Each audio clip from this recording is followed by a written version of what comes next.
আসসালামু আলাইকুম। নড়িয়া থানার মামলা নং ৪১ ২৫/১০/২০২৫ খ্রিস্টাব্দে একটি হত্যা মামলা রুজু করা হয়। আমরা একটি অজ্ঞাতনামা লাশ পাই পরিত্যক্ত অবস্থায়, যার পুরুষ অঙ্গটি বিচ্ছিন্ন ছিল। সেটির পরবর্তী পদক্ষেপ হিসাবে এই মামলাটি রুজু হয়।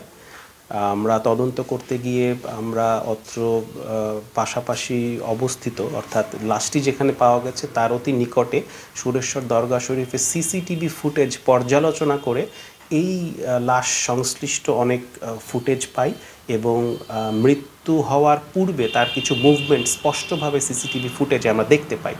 তো আশপাশের কিছু দরগার বাসায় তার প্রবেশ দেখতে পাই এবং সেখান থেকে তার বের হয়ে আসা না আসার বিষয়টি আমরা জানতে পারি এবং সেখানে একটি গাড়ির মুভমেন্টও আমরা দেখতে পাই। তো এই বিষয় নিয়ে সার্বিক তদন্তের প্রেক্ষিতে আমরা দেখতে পাই যে গাড়িতে দুজন ব্যক্তি ছিলেন।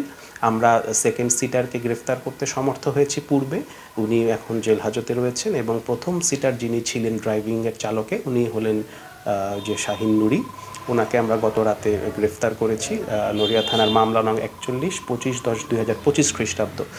কিছু আগ্নেয়াস্ত্র সদৃশ এবং আমরা একটা ব্যালাস্টিক টেস্টের জন্য পাঠাবো বস্তু পাওয়া গিয়েছে এবং প্রায় ১৩৩ রাউন্ড সীসা এবং রাবার বুলেটের কার্তুজ যেগুলো ব্যবহৃত হয়েছে সেগুলো পাওয়া গিয়েছে। তো অত্র বিষয়ে একটি অস্ত্র মামলা প্রক্রিয়াধীন এবং উক্ত সিসিটিভি ফুটেজে যে গাড়িটি আমরা দেখতে পেয়েছি ওটি ওনার নামে রেজিস্ট্রিত গাড়ি। বিআরটিএ থেকে আমরা খোঁজখবর নিয়েছি, সেটি উনি বিক্রি করে দিয়েছেন।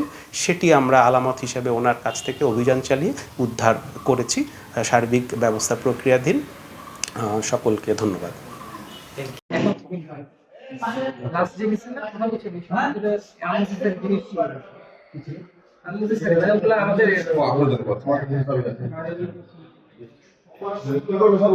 হ্যাঁ